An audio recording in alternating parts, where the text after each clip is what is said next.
Good evening, everyone, and welcome back to the Nexus Gaming Series. My name is Bahamut. We have got the members of Lurk Patrol on the left-hand side and the members of Feigned Competence. I'm going to screw that up all night, but thank you so much for joining me for this Division B West matchup, and I'm sure you're itching at home to find out how we got to Volskaya Foundry as game number 1. The home team this evening is going to be not Perfect Gems. I knew I forgot to do something in between our matches here. Is going to be the members of Lurk Patrol, as I will fix this on the fly. Lurk Patrol is going to be winning the coin flip and opting for map pick priority, so they are going to go ahead and ban out Alterac Pass and Cursed Hollow. Infernal Shrines and Tomb of the Spider Queen are going to be banned up by the main members of Feigned Competence, and we have Volskaya Foundry as our first map chosen by the members of Lurk Patrol. Let's get back into our draft and find out what we get for our first few bans here. As we see a Stukov ban as well as a Maiev ban coming out as well. This is Volskaya Foundry, so I wouldn't be too surprised if we saw something like a priority onto a Sylvanas ban. Her push pressure with the her push pressure overall is really strong, but the ability to buff out the fortification camps, there we go, is going to be insanely powerful as well. But an Alarak will be removed as they don't want to deal with that. Lobby's up. I only have one question. How did we get here? Chest looter? Alrighty, bye chat. See you soon, Ektar. Good luck in your game, my friend. As you can see right there, Ektar is actually on the side of Lurk Patrol, so that's the reason they're going to be saying bye for a couple seconds here. But either way, Alarak will be removed. I think they're considering banning out the Sylvanas. There are also tons of other wonderful heroes that you can get rid of. Junkrat is actually one of them as well. The poke potential, the displacement that you can bring to the table with him is insanely powerful. Let's look back at the last game. The Chattering Teeth has a huge zoning potential, and so Sylvanas will be the first pickup on the right-hand side, as noted before. Her power is very notable on this map.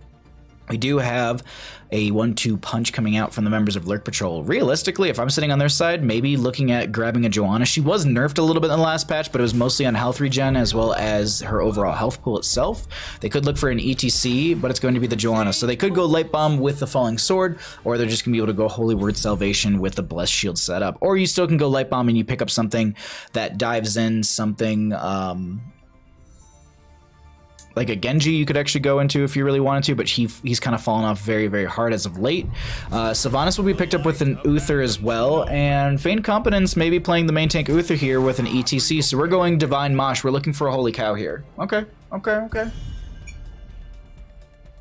Berserk, how you doing, bud? As we are going to be getting back into another ban phase,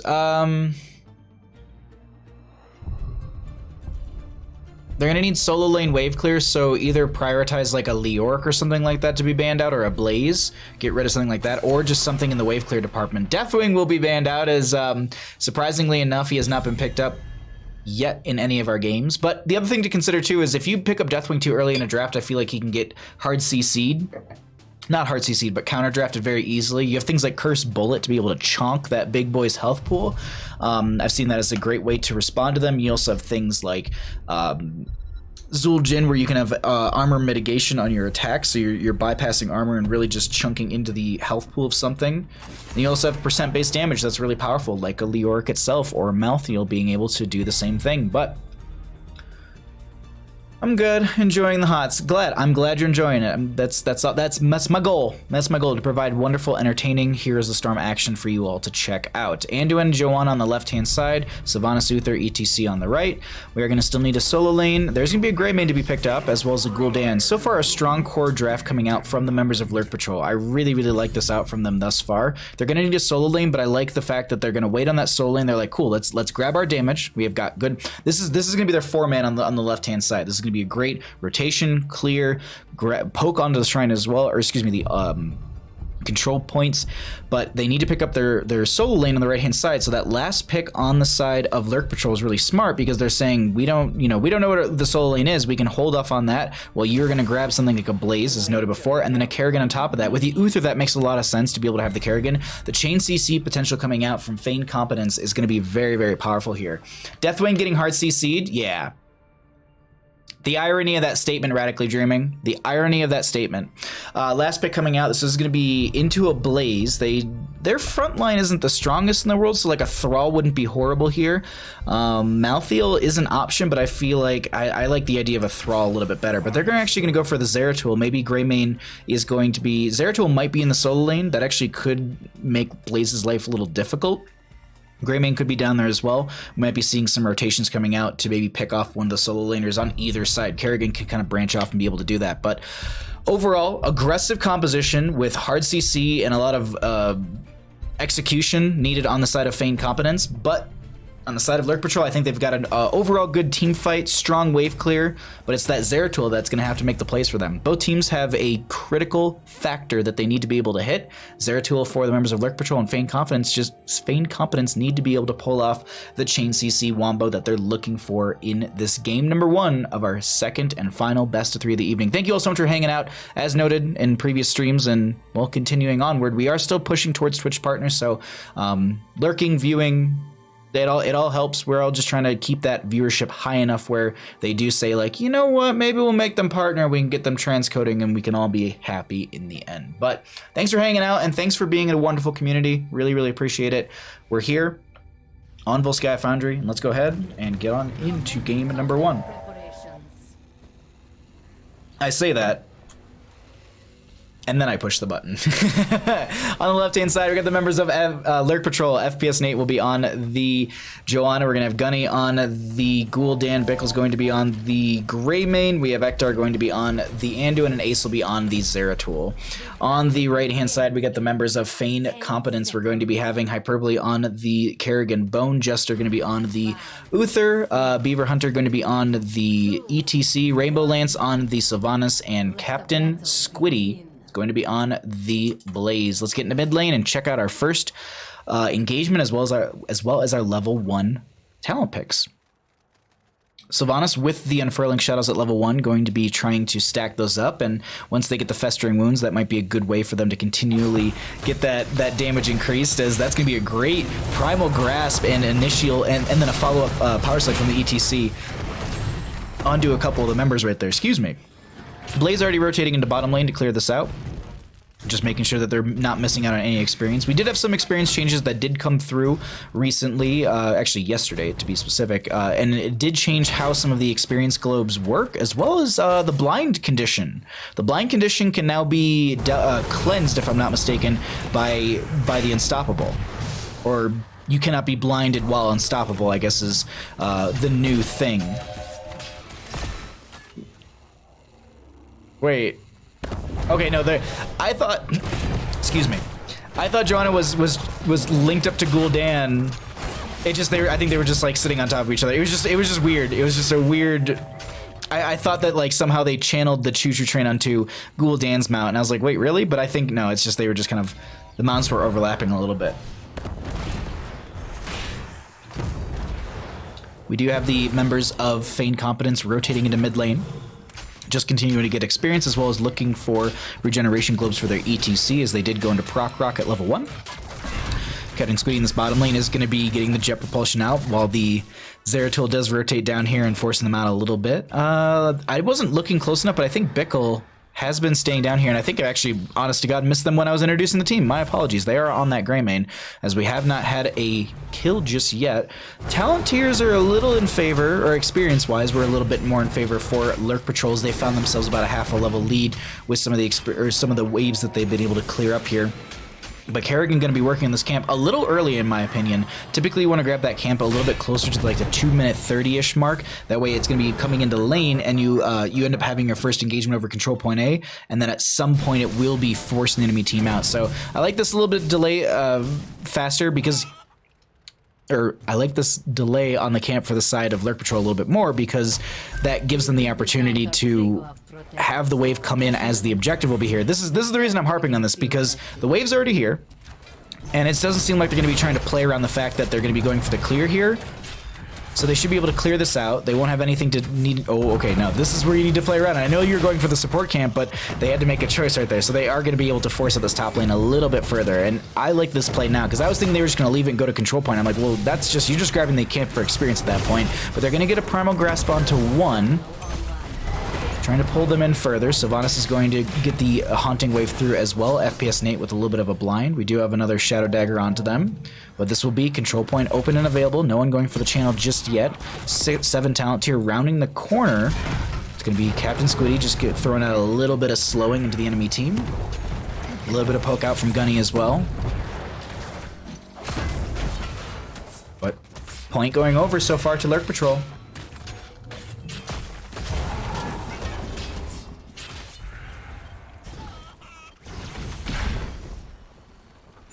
I'm holding my breath a little bit here because I'm waiting to see what these teams do.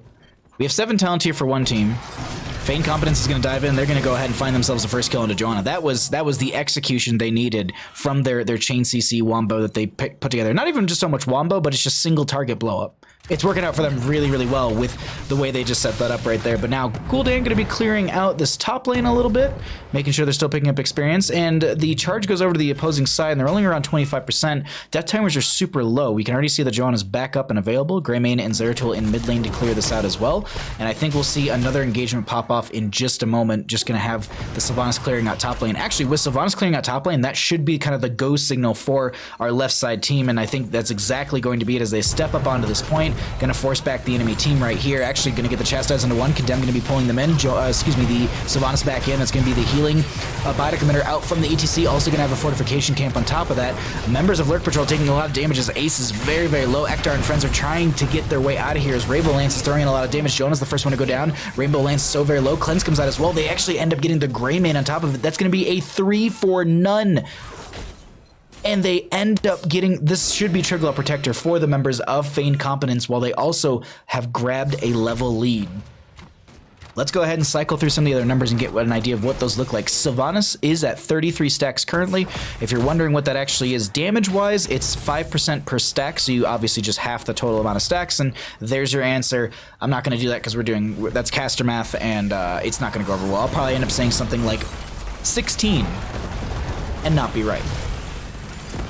8 to 10 in levels as we do have our mid lane going down a little bit here, and my tea is scalding hot. Whoopsie. Alrighty. Trigger Protector rotating into the top lane, going to be able to clear out this wave as well. Ace is going to be making a long rotation. I don't think they have a blink to get out of here. Unfortunately, they end up blinking down into the Trigger Protector, who has a gigantic robotic fist into Zeratul's face, and that Protoss will be getting picked off. 10 talent tier has already been picked up by the members of Feigned Competence and are going to continue to push on in through top lane. Rainbow Lance is getting very low here as FPS Nate is stepping up onto them. Hyperbole trying to CC or control this fight a little bit, forcing Joanna back. It's not going to work out for them, but 10 talent tier rounding the corner for our blue team. Greymane making sure that they're going to be able to pick up more experience through the bottom lane, close out that gap. If they could find a pick onto one, that'd be huge for them. The later game experience is going to scale. Some early game picks, while they will yield you good experience, can be quickly mitigated from a late game kill. A good example of this, a sub 1 minute kill will get you somewhere around, it'll get you less than 500 experience, maybe even less than 400. Somewhere in the like 10-minute mark or maybe even 6-7 mark, that's going to be bolstering you up a little bit further. So it's just something to consider. Well, yes, it is 0 to 5 in kills. If the members of Lurk Patrol are able to land some of their combos now that they have 10 themselves, this could be the dynamic shift they needed. But I do want to note the fact that Feigned Competence is going to be sitting a level away from 13, and once that happens, they're going to be looking to pressure with that, or at least be a little bit more aggressive within their lane rotations and controlling the next control point that'll be up in, I believe, 1 minute and 45-ish. I think maybe even 2 minutes. Somewhere around the 9-minute mark, I think we should be looking in game for that next one. Meanwhile, in mid lane, Rainbow Lance is going to poke out a little bit further. We have another stack for the Gul'dan Echoed Corruption sitting at 18 out of the 40 necessary. 20 is going to be the halfway mark, and so they're nearing just that. We're about 7.5 minutes into this game. Ace looking to throw a little bit of damage out. Rainbow Lance is going to be that target. Chastise comes out as well. I don't think it connected. Might have just connected on their back. I don't think I saw the route. Anyways, Gunny is going to be split off as Hyperbole is looking to get a last hit onto them, but they don't manage to do so. Divine Shield is going to be going out onto the Kerrigan. She doesn't have the Maelstrom. She ends up still finding the kill onto the Anduin and the Greymane. They're going to look for a third, and that's going to be Zeratul going down as well. And with this, they're going to lock down the tower with Sylvanas' trait and be able to solidify. Oh my god, the the jet propulsion forward onto the Gul'dan. The Primal Grasp isn't going to connect onto them. Excuse me, the Impale is not going to connect onto them, but still, Sylvanas' damage spreading will find them a kill, and Rainbow Lance on the Sylvanas is doing work currently. What is our damage looking like for Sylvanas? 18,000 heroic damage currently, as we have Kerrigan at 16,000 behind them, and then the opposing side is going to be Gul'dan with 14,000. Definitely putting in work on the Sylvanas, and also still scaling on that festering, excuse me, the Unfurling Shadows at level 1. As I noted, we should be getting closer and closer to our Trickle Protector B phase. The enemy team is going to be able to get back up and ready for this, but the big thing to factor in here is they don't have 13s, and they're going to be looking for that experience. So while that's happening, Blaze was pushing up bottom lane a little bit further, making sure that they're just trying to make Ace's life a little more difficult. Mid lane's already pushed up, so it's just one of those odd spots to be in. So they're looking to potentially flank onto the, or not even flank, but just to collapse onto this Blaze in bottom lane. Unfortunately, I think the friendly team called that out. ETC sitting on top point, just like, cool, I'll do this. My team's going to be in mid lane, getting another wave. And speaking of another wave, they need to get 13 very, very quickly on the side of Lurk Patrol, because Feigned Competence is looking for 16 soon. It's a little bit of ways, but a good team fight for them could yield that, or on the opposing side, a good team fight could pull them closer to evening out this experience. They realize this, so they're going to back off for a couple seconds. It's 0 to 9 in kills. They want to keep this in their favor on the side of Feigned Competence, and I think they need to be a little aware of the chain CC they can put out right there. VP with a Light Bomb, with a Blessed Shield, go for the throw, and then a Horrify. They got a lot of good control and a lot of good damage coming out from the members of Lurk Patrol. It's just getting that damage in there onto Feigned Competence is the hard part. You got a Divine Shield to deal with. You have the Ultralisk. I actually didn't realize that we were Ultralisk here. I thought that there was Maelstrom. I'm just potato and just assumed that it was just like it's always Maelstrom with Divine Shield. Duh. No. They're actually going to be going for that Ultralisk for an extra unit, and just they're also going to get a stun from that if they are able to land the skill shot from the summon. As I said, they were lurking for that 16, and they do find it in the end. Leap of Faith will not save the Zeratul. They end up going down. Control point should be held over by the members of Feigned Competence, as the Light Bomb is connecting onto quite a few. Horrify is going to split them as well. Hyperbole trying to make their way out of here as the Ultralisk was summoned and immediately burned down. We have Gul'dan going into mid to clear that out right there. Bottom lane is going to be pushed up, but they're going to be able to clear that out. And realistically, I think this is going to be Triglop Protector, at least majority of the Triglop Protector phase going over in favor for Feigned Competence. But we have to see how the members of Lurk Patrol bring this back. Feigned Competence is playing strong, that's for certain. 0 to 10 in kills. Seems almost like they can't get into the team fight whatsoever. Whenever they are almost able to get a kill, they're able to cycle one out. Rainbow Lance has almost died, I think, 2 to 3 times so far in this game. Just the healing from Uther has been so on point consistently. And their own maneuverability has been really, really in their favor. So while they realize that there's no Triggler Protector they can grab from top lane, they're going to go ahead and make quick work of bottom. This is where I worry a little bit, though, because if you take Triggler Protector through top, you're going to be getting a keep versus a fort going down in bottom. And me personally, I'd be leaning into trying to push out through that top lane. I know there's the Gul'dan for the defense, but I think you could push into them harder. Meanwhile, though, they realize the Triggler Protector's coming down, and they're going to back off after getting the front gate for this bottom lane. And they get the well, too. That's a big thing to note.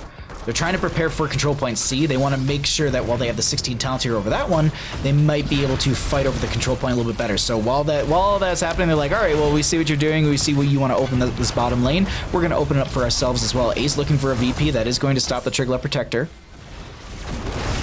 Light Bomb came out onto the Greyman, I believe, who dove in. That's going to be Sylvanas going down first. They end up finding the Zeratul kill. A 1-for-1 trade, but they lose the fort in bottom lane. Ooh, that's going to be the Primal Grass pulling Gunny in. The explosion doesn't get the damage they need. Ektar with the massive Leap of Faith to save them right there. 20 seconds still on this Triggler Protector. They don't have Sylvanas to lock down the towers. Blaze going to be rotating into mid, I think, to push that a little bit further. As Gul'dan did finish the Echoed Corruption. That actually might be what they need to really, really start to put in some damage. That Echoed Corruption return value, oh, those steps backwards really can apply some poison damage onto some enemy players. But Triggler Protector will be going down right here. They're going to rotate back through bottom lane. Nate going to get the dismount with the Shield Glare, and they're going to also take out the sidewalls. I always note this, but it's just something to also point out here. We're on the vision for the blue team. This is a vision, like sidewalls give vision. And that's why we saw them jump onto that really quickly, because just watch this really quickly. You'll see that this sidewall is going to have just a little bit of a glow around it, and that's actually like if you're trying to maybe rotate and catch someone in a flank position, or even they make a big rotation into the fortification camp, this is something that might give your positioning away. So it's just something to consider in your own games. It's just a very, very strong tool, and removing that really can help your team out. And this is going to be a lot of damage onto the Blaze, going to pull them back in with a Condemn as well. Unstoppable is used. They did have to pop the Pyromania. They do have the new habits at level 1, so they've got that cooldown reduction from, I believe, regeneration globes. Yes. I had to make sure that it wasn't auto attacks against hero or something like that, but that's going to be a VP onto 4. Light Bomb going to be coming out as well onto Ace right there. Going to have a lot of initial damage. Divine Shield going to be going out. ATC, the first one to go down. Divine Shield just now ending on to Captain Squishy, Squiddy, as we have this Biotic Emitter picked up and put down, I think, immediately. We also have a fortification camp or 2 out here. A lot of damage onto Bickle, who's not going to be going down. We have a lot of the members of Feigned Competence starting to retreat right there. I don't know who ended up winning that out, because I think they ended up, yeah, they used the Biotic Emitter immediately when picked up. I think ETC might have been able to grab it and place it. I think it was red. The walls have eyes? Yes, exactly. What's up, Not Paradox? Good to see you, bud. I feel like they could have taken Protector top and gotten a keep. I agree, Radically Dreaming. I think you 1000%. You give over your fort and bottom lane, and you rotate and you take this top lane keep, because that means that during control point C, that's going to be next, you will have constant catapult pressure coming out and pressuring that lane. So you can play control point C super, super slow. And around a control point that's this chaotic and wild and conveyor belty, playing it slow works out really, really well for your team. So just that is, I agree with you. I agree 1000%, Radically Dreaming. Like, I love when a team goes through top lane when they have opportunities. They saw that 4 were in bottom, and I believe they might have seen Gul'dan in top. So Gul'dan would have been the big pushback, but even then, I don't think Gul'dan would have been that strong against the Triglav. Either way, 20 talent tier was just now hit for the members of Feigned Competence. We are going to be seeing Uther going with the Redemption, no upgrade, but look at that. Sylvanas with Blink, Kerrigan with Blink, ETC with the Death Mosh. Looking to play this real aggressive. Control point C is open up in 7 seconds. Kerrigan making sure that the top lane camp isn't going to get much value. They see that she's up there. Hold on, let's get to the vision. Let's get to the vision of the red team. We haven't seen that too much throughout this game, so I just want to see how Kerrigan was playing this top lane, because I think they saw a couple members in mid, so they're afraid of getting ganked in top lane and potentially giving over some experience, as well as just that death timer overall. But now they're going to try to dive over onto Rainbow Lance. The D shield is actually thrown onto them. Wailing Arrow comes out. I think it actually didn't connect on anyone. FPS Nate's going to be getting hit with the tower. We do have a VP onto 2, and this is more or less a defensive Void Prison just to get the friendly team out of here. Gonna be able to do that right there. Catfish, thank you for highlighting your spooky worm message. Been looking for a bit. The last series was insane. 30-minute Volskaya game. I agree, Not Paradox. That was a good one. That was a really, really good back and forth. And I can't believe that, like, the game number 1 from Perfect Gems, I didn't expect that to go that way. I thought that Regen was gonna take game 1, and then I thought Regen was gonna take game number 2. I thought we were 100% going to game 3 right there. I really, really did. This is going to be top lane fort going down, but they're trading out a Triglav Protector for this. I will note that this does even out the periodic catapult pressure through top lane. So that third wave catapult coming in, not going to be something they need to worry about too much. It is going to be crashing through top, so those will be kind of crashing into each other. I just also want to point out that Sylvanas has 69 stacks on Unfurling Shadows. Really good to know. She just ruined that right there, so the meme's dead. But we at least caught it for that 1 second that it was up and available. 20 talent tier is just around the corner for our blue team. Lurk Patrol is just looking to find that 20 talent tier and even this game out right now. But they got to make this big defense against the Triglav Protector through bottom lane. Also, for anyone that might have not noticed, we have channel points, and you can redeem them for things. I have set up channel points for bandit treats, but I'm going to limit them per stream. I don't want to make my dog fat. So I maxed it at 5 treats per stream. So if you are saving your 5K and if you want to spam it one night, just so you know, it's maxed out at 5. Anyways, 20 talent here was picked up. We do have the keep going down in bottom lane, so they're going to be having some extra pressure in their favor on the side of Feigned Competence. Lurk Patrol just trying to whittle down this Triglav Protector, and they're maybe looking to re-engage and maybe even take game.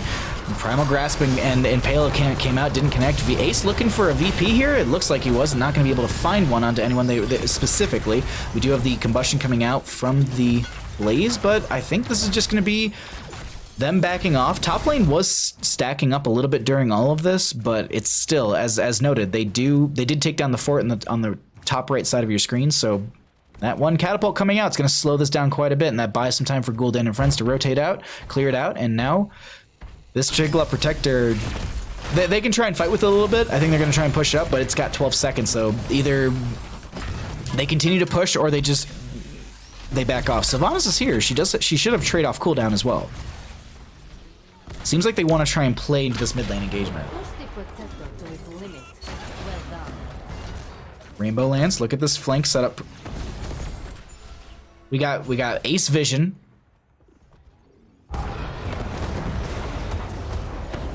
Let's jump over to Kerrigan really quickly so they can see this. ETC sees this, so they power slide in. Mosh Pit going to be coming out. That's going to connect onto almost everyone. That's going to be the light bomb for the interruption. VP on the two members in the backline, so they didn't have any follow-up damage into the Mosh Pit itself, as now the Horrify comes out, forcing them off the point. That's going to be Beaver Hunter getting very low. Don't forget they have Death Mosh. If they power slide out of it, they want to be in position to get as much value from the Death Mosh there. It's going to be coming out. Does connect onto one member. That's going to be John, and taking a bit of a dance break in the middle of the fight as Blaze goes down as well. Huge turnaround coming out from the members of Lurk Patrol, but ends up getting the counter engagement, and I cannot believe it. An absolute bloodbath, but 3 for 3, and we have healer and assassin still alive on both teams. What an absolute wild back and forth that one was just right there. But now they're going to be able to clear out the bottom lane, clear out their catapults, and reset for our 4th Triglav Protector. I don't know what the motif is this evening, but teams are wanting to go to late game Triglav Protect, Volskaya Foundry games. Sudokan, how you doing, friend? Thank you for coming by. I hope you're having a wonderful evening. Good to see you.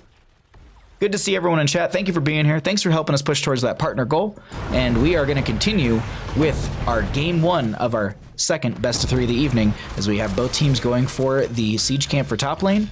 We are going to be having Bodic Emitter up and available if they want to try and grab this. Ektar is going to be just throwing a Divine Star in there just to see if there's anyone trying to go for it. They see that the camp's picked up on the right-hand side. They themselves are showing on maps, so they can see this on the side of our red team. They know that the Gul'dan and Anduin are up here. The enemy side, or excuse me, the friendly members will be getting a lot of the respawns are going to come back actually for both teams right now. So everyone's back up and available. We have just about every heroic on cooldown, if not a few seconds away. A little bit more so on the right side, but either way, we will be probably having all of those back up before the next engagement. I don't think they're going to be able to make the rotation to this Bodic Emitter in time. A little bit of zoning coming out from the Blaze as well, just getting some vision. Rainbow Lance playing on the far side of this, but I think they want to make an engagement happen. If it does, yeah, if they end up stepping up, they want to try and scale up that Unfurling Shadows. Level 1 Unfurling Shadows at 102 stacks currently. That is 51 increased damage, because it's 5% or 0.5% each time. So it's 50%. Whoo. Oh my god, Lashes, thank you so much for the raid. Welcome everyone from Lashes stream. We are currently in game 1 of our second best of 3 of the evening, and we are on Volskaya Foundry between Lurk Patrol and Feigned Competence for the Division B West matchup in NGS. Thank you so much. Lashes, thank you so much for the shout out, Chest Looter, as well. I appreciate you doing that for Lashes. I hope you had a wonderful stream, my friend. I hope you killed it. I believe you were Storm Leaguing today, right? Or were you doing more Hearthstone Battlegrounds? I thought I saw you doing Heroes of the Storm. Oh man, Buttspot getting not Paradox as well. Alrighty, we have the 4th Triglav Protector point being channeled currently by the members of Feigned Competence. And while we actually had some new friends jump into the stream, let's go ahead and cycle through some of the other numbers. We've seen what the talents have looked like for quite some time. Let's get an idea of what the damage experience and healing has looked like, as well as our KDA. But we have control point being contested. This is a win condition for either team. Bottom lane will be definitely where they take this, but top lane is where they can burn through a keep and potentially take the game, because death timers are very long. We're 22 minutes into game number 1 here, as that is going to be a condemn pulling a couple members together. The experience coming out from Gul'dan, 23,000 roughly. Whew. You can see right there, 14 kills versus the 6. There's only a little bit less than 2,000 experience deficit between the two. And that's what I was saying, like early game kills that came out from the members of Feigned Competence strong, but late game really, really can scale you up. That's gonna be Light Bomb coming out from the Anduin. I don't think that might have actually connected onto Beaver Hunter, but look how they're stacking up. Beaver Hunter does have the Death Mosh. VP does end right there. Wailing Arrow, Kerrigan dives in. That's going to be the Impale onto a couple as well. Blaze with the Combustion as well, finds a kill onto them. That's gonna be 3 for 1 FPS Nate, and a bit of a rough spot, being chased by the enemy team. Tower shots going out as well. Great leap of faith to save them by Ektar, but the slows come out as well. They also threw the Shadow Dagger onto them. They don't go down from that one, but they're still rushing through this mid lane. Realistically, you rotate through bottom and you end game on the side of Feigned Competence, but I think they're a little afraid without the Triglav Protector, so they're going to still grab that. With average 40 seconds on 3 players, I would expect this to be game ending, but you honestly never know. It was so much fun, Storm League, and then some Hearthstone Battlegrounds. Okay, good. How's your Hearthstone Battlegrounds going? Are you still scaling? If you don't mind me asking, what you ranking at? Oh dear Lord, is the butt spot just going off now? We do have 17 seconds on average, so by the time the Triglav Protector gets here, they might have a couple members up. Yeah, no, they should have everyone up and available for one big defense. Blue team has taken control of a protection. This game is bonkers. What a crazy butt. Nailed it. Yes, nailed it. Good job, Buttspot. Yes, please. It's so perfect. Triglav Protector coming in through mid lane. This is the 4th one of the game. We're 23 minutes in. This thing is hitting for 579 damage every single auto, and they're trying to split the enemy team, but while that's happening, Triglav Protector is wailing on the core, and this thing still is actually, it's falling pretty rapidly. Light Bomb came out as well. ETC, I think, had a mosh pit and it was interrupted. No, they actually didn't go for it right there. There's the mosh pit going to be coming out, going to be interrupted with a Horrify, and Pale came out as well, but the VP onto the core is going to be stalling us out for a couple seconds. Greymane was looking for the go for the throw. The Triglav Protector will be going down, but I don't think it will be enough, and that is going to be game number 1 going over to Feigned Competence. Looking a little more competent than they're showing off. GG, well played. I'm gonna quickly run to the bathroom because I didn't take a break between matches, so I'm gonna throw stats on screen, and then I'll be back in like 20 seconds.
Alrighty. Okay. Thank you all. Sorry about that. Let's go ahead and find out what we're going to be getting here for our next game. I should have asked before I ran out of the room, but either way, GG's indeed. Once again, Lashes, thank you so much for the raid. Welcome everyone from Lashes stream. I really appreciate that, bud. Oh, okay, cool. That's perfect. That worked out for us very well. Oh, I'm dumb.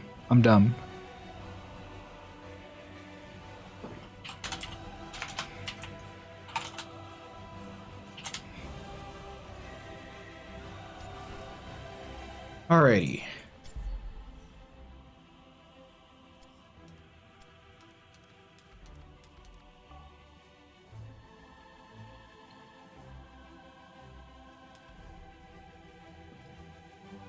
Okay, sorry, I read team names backwards, and I messaged the wrong captain for a second. Even one of the other captains was like, "Wait, what?" And I was like, "Oh, wait, never mind." All right, so we got all that set up. That's all good. Let's go ahead and get set up for game number 2, as we have our right team up 1 in our best of 3 series here.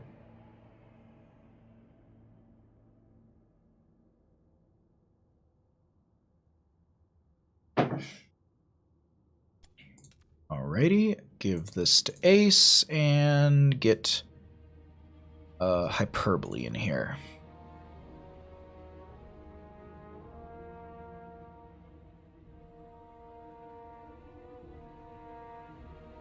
Anyone traveling for the holiday soon? Also, on a note of holiday traveling, next week, Monday through Friday, I will not be casting. I'll be in Detroit. Unless somehow, some way I can cast in Detroit. I don't think I will be able to. So we'll be off stream next week during the holiday time. But I'll be back after that. I might actually do. I'll have to figure it out because I'm off work until what? Thursday the 2nd of the year of next year. So we might do some daytime streams and stuff like that.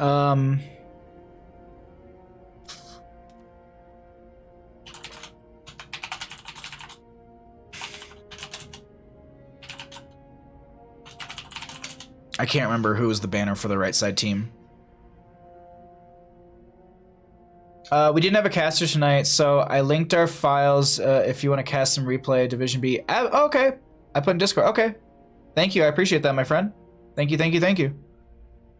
Oh, it is. Oh, it is Hyperbole. Okay. I like this game better when it was Heroes of the Tomb of the Spider Queen.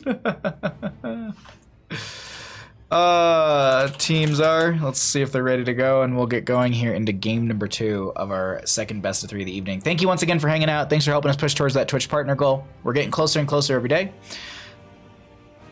But let's go ahead and get on into game.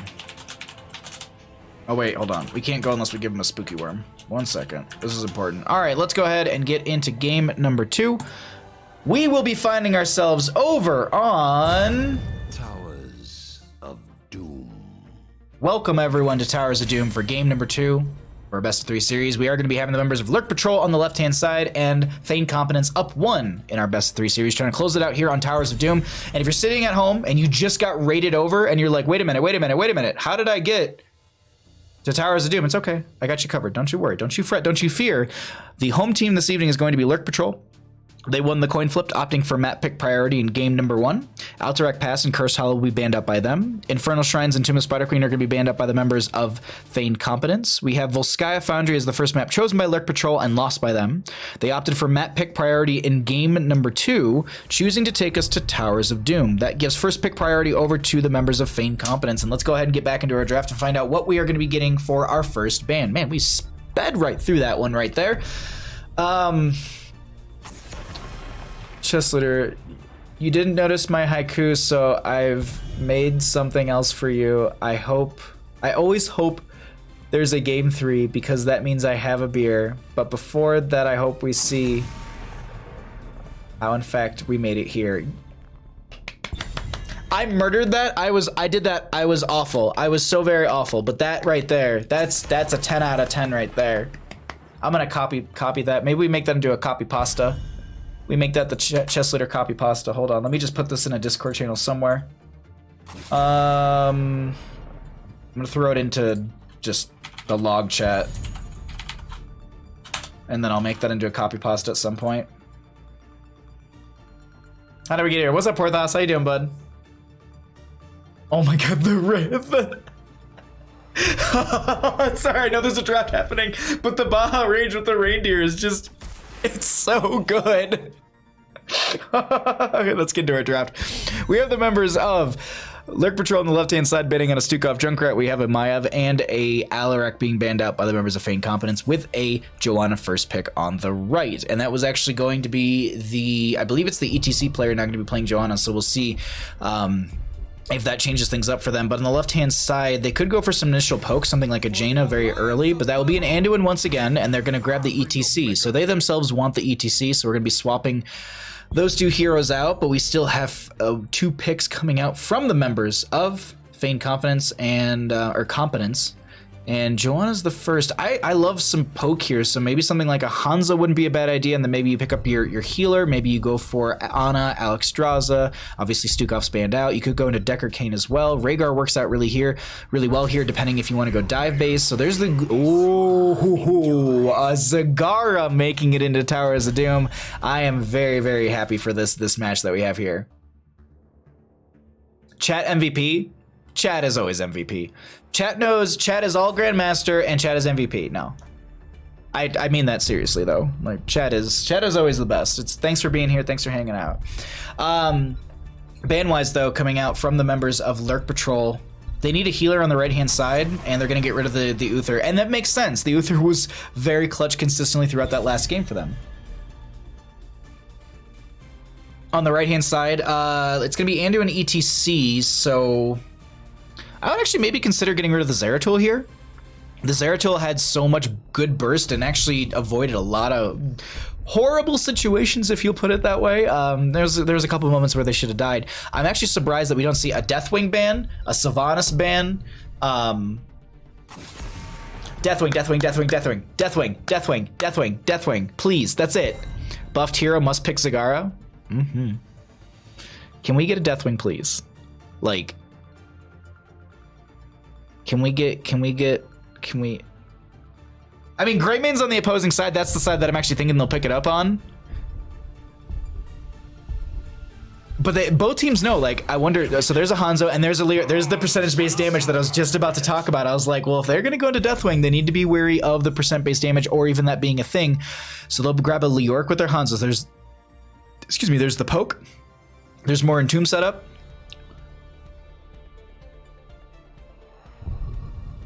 Come on. Feigned Competence. Give us the big boy. Give us the big chonk. I would like a Deathwing and then also something like a Alexstrasza here, realistically. I will fight to my last For the Nexus. You had one job. I don't even think we need to see the rest of the draft. I think we just end stream here, right? Thanks everybody for watching. This has been super fun. I'm just kidding. I was just really hoping for a Deathwing, but either way, we are going to be seeing an Orphea and Rhaegar picked up, so they're going to have some dive potential with the Greymane. They also could go Bloodlust, but I think this is more of an ancestral build. On the left-hand side, they still need some extra damage on top of the Hanzo, and it's going to be a Chromie, actually.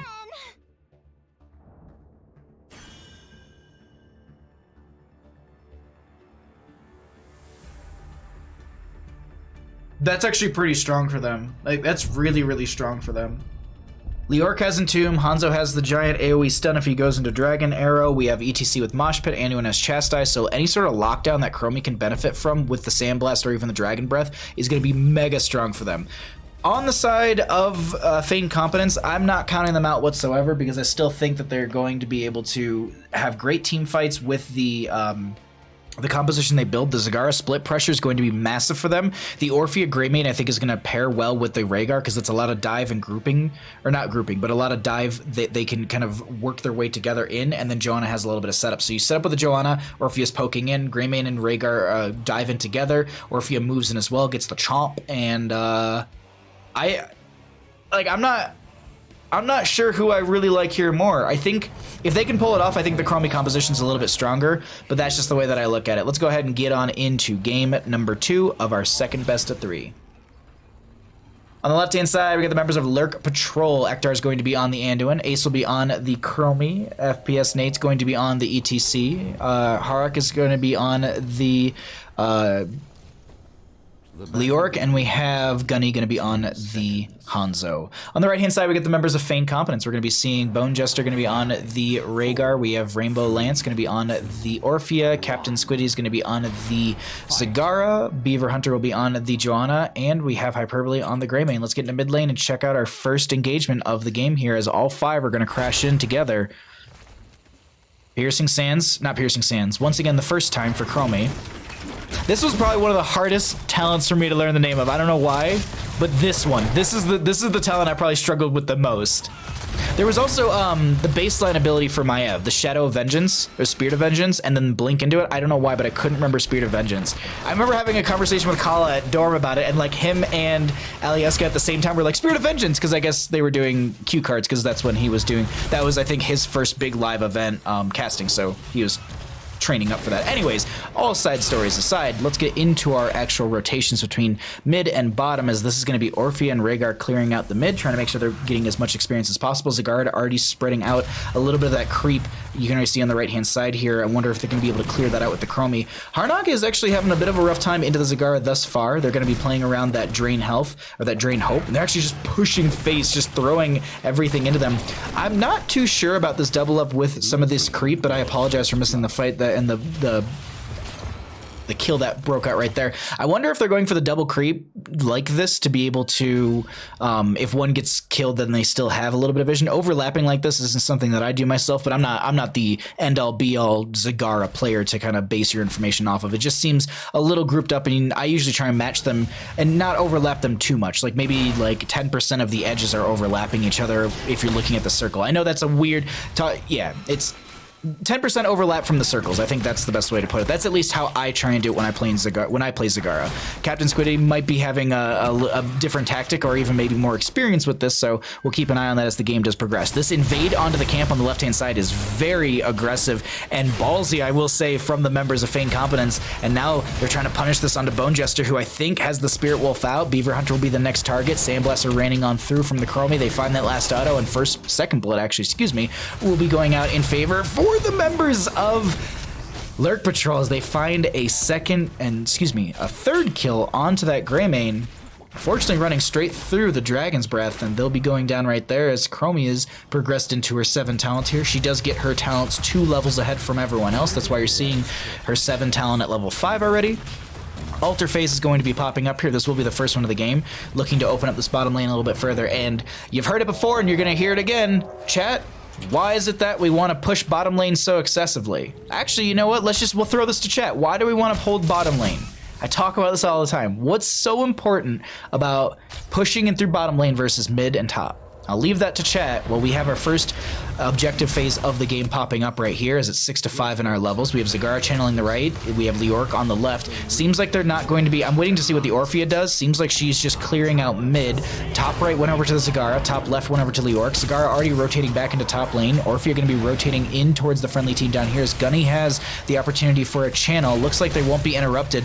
No, they won't be interrupted whatsoever, but FPS nade's getting a little bit low. They find a kill on them. First blood, or I guess first kill for the members of Feigned Competence in this game, trying to bring it on back as they even out that experience a little bit. Gonna get some chomps out from the Orphea, and then we'll go ahead and cycle through some of the other numbers as we are going to progress into our 7 talent tiers in just a second. Just want to see what that 7 talent tier looks like for both sides.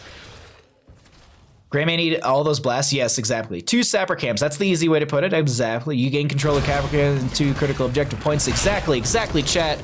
Exactly. You hold over critical objective points as well as the Sapper Camp plus the extra shot you get in. You want to hold bottom lane so you can throw while Zag takes top fort all by herself. Cap. All right. Also, let's talk really quickly about the Zagara vision. I actually haven't clicked on it. This is actually a lot of good vision so far from the Zagara, and we're just currently looking at only their... I mean, it's the entire team's vision, but it's just one of those things that, like, if she can actually get some of the vision down towards this mid to bottom area, that's going to be really, really impactful for the friendly team. But we'll see as the game does progress, as they are going to throw one of those time traps into the bush. They did go into it at Horror Anomaly, and I believe that gives them extra time traps. They said it, yes, it does. But double altar phase is going to be popping up. More time traps coming out. ETC looking to aggressively take the camp on the left-hand side here. Let's actually get a vision for the red team. Excuse me, blue team. I had that, sorry, my brain potatoed right there. I thought they were I don't know why. I completely put them on the wrong sides. I'm sorry about that, chat. I was saying it's an aggressive rotation, but I just realized, no, blue's on blue side. I don't know why I mentally switched them. Either way, Lurk pushed up top lane a little bit further. 9 talents here on the left-hand side. We are going to be having a grouping from Beaver Hunter, going to be getting the slow, but they didn't finish the subdue just yet. They're still getting the punish value because they hit more than 2 heroes, or 2 heroes or more is when you actually get that slow. Once you finish it, you get that slow whenever you hit, well, whenever you use it. But either way, Temporal Loop coming out. I don't believe it connected onto anyone. It might have actually been on Beaver Hunter, who just self-cleansed out of it. Bottom lane altar did go over because the Chromie did channel that below us. We do still have this top one up and available. Seems like Ace won't be put. Bone Jester stepping up. That's really, really risky. They actually end up getting poke from Zagara from the top lane. I actually didn't even see that coming in as they're going to delay this out further. Right now, let's actually pull away the talents so we can see the fight break out a little bit better. And as I pull away the talents, they all kind of group up and say like, oh, we'll all be on screen now that you pull the talents away. But either way, we'll keep those away till 10. Get an idea of what some of the other numbers look like after this engagement as Gunny gets the agility over the wall. Still having this back and forth. Hanzo does have a little bit of poke as well. Chromie going to get killed on the bottom left of our screen from the Orphea. So that little bit of poke is removed, but they still have to worry about Hanzo. Beaver Hunter is going to be sitting in the bush while Rainbow Lances kind of do the same thing, kind of walking back and forth just in case the Hanzo is going to try and poke at them. 10 talent here comes through from both sides, and nothing crazy out of the ordinary. We actually do have Nidus Network for the Zagara, so she's going to be placing those around the map, trying to get some extra value. I believe this also should benefit her creep. If I'm not mistaken, it does increase the timers on those, so you are able to have more vision around the map, and you can have those, you can have more of these. I like the placement over here as well, because you're going to get plain view of this camp. Meanwhile, in bottom lane, they're going to continually push this out while the enemy team does finally respond. Hanzo does have explosive arrows. You were seeing that right there. I believe they are going to be Stormbow build with the spell power increase at level 7, which is pretty, I would say, pretty much the standard when you go Stormbow build for the increased spell power damage off your Stormbow. That's a lot of damage coming in here, but they're not going to be able to find Beaver Hunter, just still getting a lot of poke value into them as they force them out of bottom lane. Zagara in top lane is going to be pushing into Harnag. We do see that Rainbow Lance was able to grab the camp as well, so they're going to rotate out. Orphea just helping out the Zagara as she did go into Medusa's blades. That's why you're seeing 3 auto attacks coming out from her every single time. It's going to be able to split the, it's going to be able to push out the lanes a little bit faster. Your wave clear is really significantly increased from that one right there. But we are going to go ahead and see our talents once again just a second. And I wanted to check on that Zagara. Oh boy. Nidus Network, because I might have misspoke. I feel like it does increase the timer for them to be out, and maybe it increases. No, I don't think it increases the vision that you actually get from them. If you look at the minimap, oh, it's S like golem shape. Oh god, alrighty. Altar gonna be spawning. Arrow going out just for vision on the right hand side. Zagara still pushing top lane. Zagara just free pushing top lane. Special Kid Miles, that combo is so good. Cleanse comes out onto the Orphea as well, so we do have the Curse Bolt coming out as well. On top of all of this, Beaver Hunter looking to anchor for the friendly team as they're whittling down a couple of members. And Tomb comes out, that's going to be the Eternal Feast as well. Light Bomb onto Harnag is going to buy them a little extra time. Bone Jester going to get the Ancestor Healing onto them. We still have this Lurk still up and available, and Bone Jester essentially took an Ancestor Healing and then still got low, but Lurk ends up getting picked off. Chromie going to find a snipe onto the Orphea, power side from the ETC, condemned from the Joanna, but I think this is going to be a Greymane going down as well. Meanwhile, Zagara free pushing top lane. Does get the top lane fort. Red team has destroyed a fort. So I was gonna say like, oh, that's perfect. They're only gonna get 3 shots, but look at Anduin not channeling just yet, and the rest of the team, look what they're doing. Zagara, I don't think can rotate down into mid lane quick enough. Oh, hold on, this is the one thing. Creep spreads 15% faster. That's what it is. Let the grave keeper. Yeah, so it's just the spread. Okay, I thought it increased the timer. That might be the 20 upgrade. I think the altars or the bell towers are currently just going to be traded out once again, so they're going to convert those back over to the friendly side. Zagara does have another charge of Nidus Network up in 33 seconds, so look to see her maybe spread that around. Lurk will be able to clear out this one. Actually, not going to be able to because the tower is going to force them back anytime they do try and do so. ETC and friends clearing out the top lane. Please report Zag. Oh my god. And who doesn't have a questing talent? There we go. Speaking of questing talents, oh, Orphea's trying to find the Eternal Feast! The Eternal Feast catches the foot of Lurk. It's a 50-second cooldown, if I'm not mistaken, and Lurk is on a 30-second death timer, so, I mean, in my opinion, worth. Definitely worth. Get that kill, get a little more experience, push yourself a bit above the enemy team. Strong. Wait, what's that Rhaegar ultimate? It's Ancestral.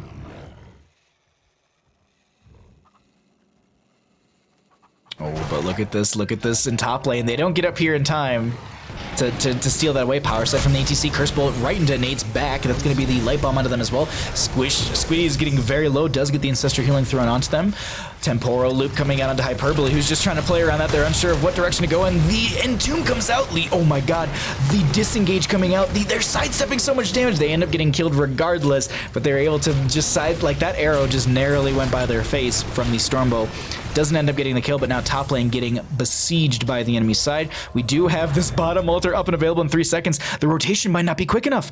This was Joanna just free pushing bottom lane while they were dealing with top. Lurk does not have a ranged attack. Chromie might be able to get something here, but it's not going to be in time, and they end up getting the channel just in time. They're going to pop the Unstoppable. Eternal Feast is going to be coming out from the Orphea. That's going to be Ace taking a lot of damage. They're going to look to step up further. Hanzo does finish out the Stormbow at level 1. FPS Nate going to be finding a wonderful power slide. So while they do get the shots in favor of Feigned Competence, we are going to be seeing the members of Lurk Patrol find a couple kills and start to push some pressure in through bottom lane. Unfortunately, their wave is a little pushed back, so they're not going to be able to capitalize on this immediately. That does give time for the enemy side to step up and try and defend this here. And Nate is taking a lot, does need to get the power slide out. Hyperbole is going to be down here, throws out a curse bolt onto Ektar, dives out onto Gunny, trying to find a kill. They use the agility over the wall and then got pulled in by Ektar, so just trying to dodge and dip around the enemy's side as Harnock is coming down here as well. The members of Lurk Patrol are just looking to jump into this enemy team, but look at onto your minimap. Once again, top lane, Zagara. They count how many members are in bottom lane. They say free push top lane, get that bell tower converted back over. And while I do talk about how important bottom lane is, if you are pushing top lane and this is the situation, you definitely trade these out, because even if the enemy team does get this converted over in their favor, this will be still evened out shots because Zagara's value in top. So this is working out really, really well for them.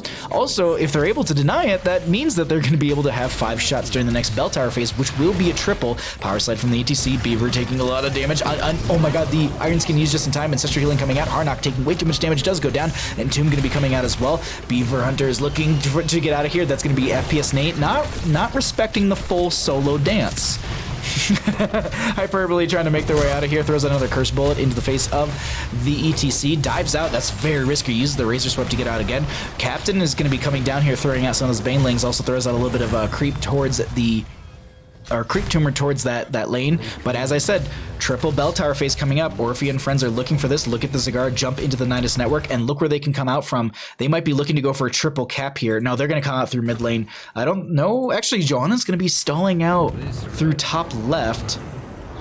Channel did go out over here in favor for the members of Lurk Patrol. So they did deal 3 shots of damage, but they're going to be coming in here. Curse Bolt goes out. That's going to be the Eternal Feast out as well. Does get 1 or 2 ticks. Only 1 tick of damage on the Lurk as Beaver Hunter going to be zoning them back. That is going to be a Chastise coming out. This is them eating a lot of damage. Rainbow Lance is going to get sniped by the Orphea. Oh my god, Orphea getting sniped almost by the Chromie right there with the Sandblast. Beaver Hunter taking a lot of damage. No Ancestor Healing for the next 31 seconds. The Lurk does end up going down here. They end up trading out into the Joanna, but the butt bite from Bone Jester will be enough, and Rainbow Lance getting the channel right there. Look at Hyperbole with the flank coming, or actually, excuse me, not flank, just coming into the friendly team. Light Bomb coming out from Ektar as well, just to buy some extra time as they throw out some extra damage from Chromie, and they're going to stall that out as Anduin gets picked off as well. Oh my god, the blow up onto the Rhaegar right there as Harnock is providing some great vision for the team in that ghost form. Hanzo with a huge arrow narrowly misses the Orphea. Harnock is also getting some vision, but Orphea turns around and gets a big old chomp into him. Going to be able to get the channel here. Lurk, I don't think can cheat death long enough. They're going to spawn, but it takes a couple seconds. Orphea does go down. Wait, does she? Does she get the auto? No, she has to go down here. Eternal Feast will be triggering. Oh my god. This Orphea. Well, she was doing great up until she died, but we are going to be having Greymane grabbing the camp over in the bottom right. Let's actually go ahead and cycle through some of the other numbers once again. I know we haven't looked at those in a little bit here, and we've seen quite a few of the questing talents thus far. Orphea, for anyone that's wondering, did go into the Ravenous Hunger at level 7 and is at 53 stacks. I'm actually really curious. 106 bonus damage, if anyone's wondering. All right. I gotta say, game number 2 so far from these two teams is just wild. This Zagara play is, I'll be honest, this is just so much fun. Like, the Zagara is doing some crazy cool work, and I don't get to cast enough Zagara, and that's the reason I'm so pumped about this, just because we're seeing things that we don't get to often see here. Entomb coming out, they don't have the Buried Alive, but this is Zagara who is just gonna take a nap for a while as she ends up going down, face checking that bush, and then just finding the Entomb from the Lurk, and definitely worth it. They end up burning the Hanzo Dragon Strike on top of it. Meanwhile, in top lane, Sapper's coming through. I don't think they're gonna be able to stop these. Bloodlust is obviously the new hotness. Well, I mean, we all can't be regen Phoenix. Oh, I didn't think they were going to be able to rotate up here quick enough. Okay, they managed to do so. We can't all be regen Phoenix and be able to run Bloodlust Divine Storm or anything like that on Towers of Doom. Curse Bolt comes out. Look at that little Tespa. Double altar phase. This isn't game ending, but if they get both in boss, they could be looking to threaten game. Well, not anymore. Not anymore. Top lane did get converted back over. I think realistically they just trade these out. Zagar's down for 14 seconds. They might even try and do invade. Look at Harnock right now. Power slide. Buried Alive is there. Ancestral Healing comes in, but it's not going to connect in time, so it's on a 10-second cooldown right there. FPS Nate going to get hit with the Cursed Bullet. Harnock is pushing face into the enemy team. That's going to be the Chastise coming out, not connecting. Hyperbole taking a lot of damage. This will be the Hanzo with a great arrow as well. Ancestral Healing connects just in time for the Joanna. Bone Jester trying to make their way out of here, as I think they're going to be getting picked off from that last little bit of damage. And Nektar gets the channel on the left-hand side. They themselves have 5 bell towers on, excuse me, Feigned, oh my god. Feigned Competence. I thought that they had... I read these bottoms backwards. This must have gone back over at some point. Oh my god, look at mid lane, by the way, too. I think they're just holding on to that, so that way if they are behind, they can just go clear that out. Cursed Bullet comes out into FPS Nate, just throwing that out right there onto their face. Boss was picked up, so it's going to deal 4 more points of damage, and we are down to 14 to 14 when it comes to core health. I always say this for every Towers of Doom game. It's not over until it's over, and that's going to be another pick onto Zagara. The Buried Alives from Lurk are so on point to the... They're just steamrolling at points with it. But here's the thing to consider. Look at this Joanna and Greymane. Look what they're doing right now. They're trying to set up the barrage. Unfortunately, I think the camp in bottom lane will not... I think that'll stop it from happening. Hanzo just is gonna push in with this as well. Yeah. So they may get the top lane. I don't think they're even gonna get a shot from that barrage. Yeah. More or less, I think they're just buying time for the Zagara and the Rhaegar to come back. Which, speaking of, Rhaegar just respawned. Orpheus and friends will clear out the top lane. Bottom lane from Hanzo's getting pushed back a little bit further, but I would say realistically they can Hearth and just go deal with that. And I think, yeah, both teams are just gonna be setting up bell towers to deal with. One Sapper actually got sent through bottom lane, so it's gonna be 14 to 13 in core health. But I think this should be bottom lane. Oh, actually. They're going to try and push Sappers in through top lane. Greymane in bottom lane to clear this out, but they don't have a wave to do so with yet. Buried Alive is so disgusting. I agree, Lorelei. It's such an insanely powerful talent. Even bell towers right now, but they want to make sure that they either convert this back over or they make sure that the camp is going to be taken care of. But we're post 20s here for both sides. We've got the members of our red team invading over onto this altar phase. No one going for the channel initially, which is a little nerve-wracking because that could have been the time they needed just to get that channel. Nothing on the right-hand side. Also, look at your minimap in the bottom lane. There's going to be Sappers pushing in through down there. Bell tower converted back over, so if they are able to get these channels, it's only going to be 3 shots on the side of Feigned Competence, as that's going to be a lot of damage coming out in this Buried Alive. The Lurk is actually the only one to go down right there. FPS Nate gonna get the channel onto the altar on the left-hand side. They did the same thing on the right, so it's gonna be 11 core health to the, I think, at 5? Yeah, because there's 3 Sappers that came in through bottom lane. Boss is not up for another 2 minutes and 52 seconds, so they don't have that to end. Lurk is just trying to cheat death as best as they can, but now they need to rotate the bottom lane and clear that out, and now they're on the back foot here on the side of Feigned Competence, and the members of Lurk Patrol looking to take us to a game number 3, and they've got the momentum to do so. Berserk wanting it? Yeah. Coordinated Towers of Doom games are so much fun. I agree. There's a lot of good communication and it shows in-game. Bell Tower and bottom lane convert back over. Power slide from the ATC, looking for something here. Cleanse was on to Hyperbole. Eternal Feast to zone back the enemy members as well. Zagara does still have a Nidus up in this corner, so she can jump up here and throw out Banelings and stuff like that and be a nuisance, but right now they need to manage bottom lane, and Hanzo poking in is something they're not wanting to deal with, as the siege camp will be grabbed as it pops up here. I think they realize that's happening. They're going to grab this one in top lane's a little too far off, so I think they're looking to convert top lane Bell Tower once again. And you know, everyone knows why we do bottom lane, but I can see why they might be going for top, mostly just because of the fact that it's just pulling the enemy team out of this bottom lane and they themselves can't siege against this. I'm not 100% sure on that. Either way, they push in top lane, but they're not going to convert that over, as bottom lane does get converted over, and there's 2 Sappers still up and available. This could take them down to 3 core health, which in the single altar phase that's coming up would be enough, well, actually more than enough, because they have 5 shots. This right here is actually game ending potentially as well. Altar phase in 16 seconds. They're trying to hold them back a little bit further because rotating obviously through this bell tower is not going to work out for them. It was converted back over to the blue side as well. FPS Nate looking for a flank and sees the enemy team rotating through. That's going to provide vision for Chromie. Chastise coming out. Bosch Pit going to be going on to 1. That's going to be interrupted. Temporal Loop going to be coming out as well. That's going to be the... Actually pulls them out of the Entomb. They end up getting the Ancestor healing in time. Huge dive out from the Orc, or from the Greymane, finding a kill onto the Hanzo as well as the Orphea finding one onto... Oh, Ektar, though, gets the channel in time, and we take ourselves to a game number 3. GG's. Well played. Out of nowhere. Out of nowhere.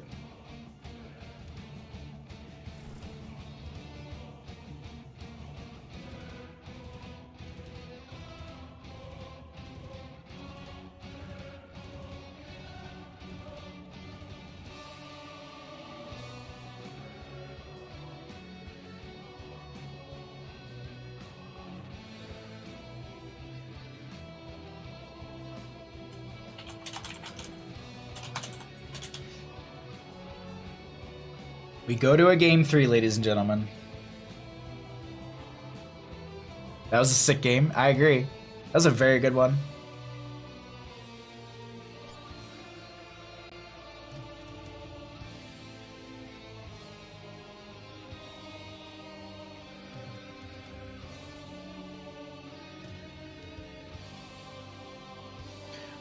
Woo.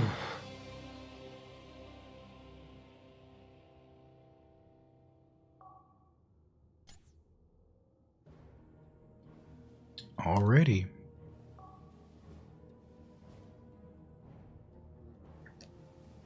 We have got our map and everything. Let's go ahead and get on in to our next lobby. Thanks for hanging out, everyone. If you are new to the stream, my name is Bahamut. I do a lot of casting for Here's the Storm. My schedule is typically Monday through Thursday. I start anywhere from 4 to 6. I know it's a bit of a window, but it's just at this point we're kind of, it's based on the teams. In the in-between seasons, we're a little bit more consistent with our start time due to the fact that I'm usually doing replays and stuff like that, so it's a little bit easier to manage my own time. But yeah, if you're enjoying the stream, please go ahead and hit the follow button. If you'd like to support the stream in any other way, shape, or form, it's appreciated, but not mandatory. I just gotta say I love your casting. I've watched a few NGS matches and you're my favorite. Thank you so much. Thank you so much. It's Raven or Raven. I hope you didn't just compliment me and I'm just like, let me destroy your name. Oh boy, I think we have players from both teams joining at the same time, so this makes things a little difficult.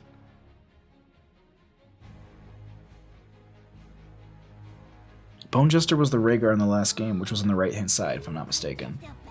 Hey, thank you for the follow. I appreciate that. Thank you. Rainbow Lance is on the right-hand side as well. Ace and Nectar on the left. That's for certain. I think they saw the lobby was up and they wanted to join it, and then they realized it's like, wait, that's not how Bahamut does things. I kind of want to get another glass of water, but I don't want to leave you all. Here, how about this? I just need one more glass of water for this best of 3 here. R3 Ven... Shut up, Ektar. Shut up!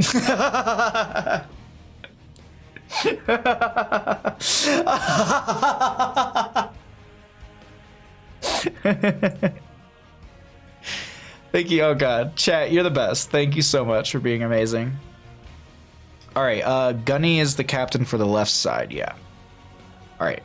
I'm going to run and grab that glass of water. We're going to get into our lobby here. Don't go anywhere. We got more Here's the Storm action. We got our final game in our best of 3 coming at you in just a second. Harnak was on the Lurk, which is on the left-hand side. Okay. FPS Nate is on the left. Swap team. Okay, we have to get the last person in. So I'm going to grab a glass of water and we're going to get into game.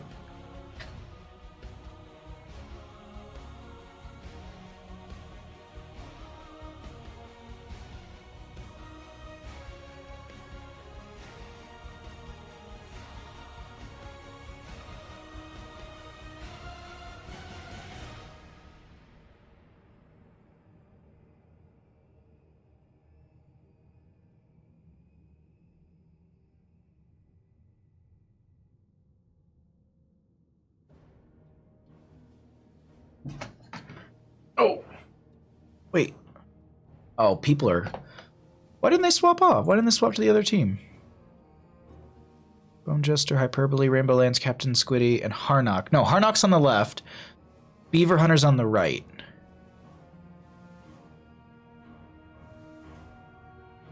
Okay, we should have our last player in. Towers of Doom is stressful according to players in my chat right now. Also, it is getting very cold in the house. What is the temperature? Of course it is. We'll leave it. We're gonna turn that down anyways, because this is our last game. Okay, that's good. That's good, that's good. Okay, cool. Sorry, I tank main found pancakes apparently.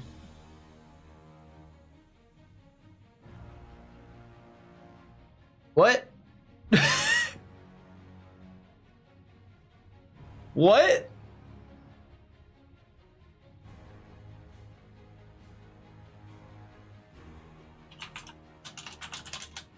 Is there an NGS rule about pancakes mid-match?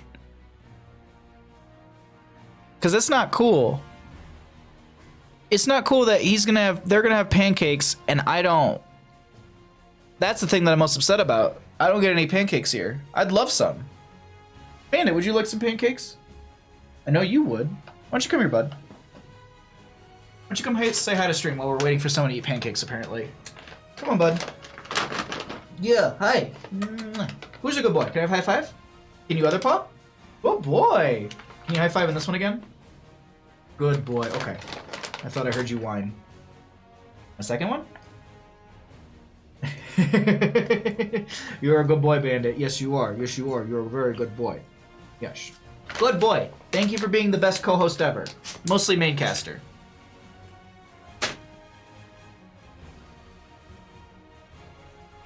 You should share, yeah. There is no real saying that an NGS player can't have pancakes mid-match, Baja. Okay? No.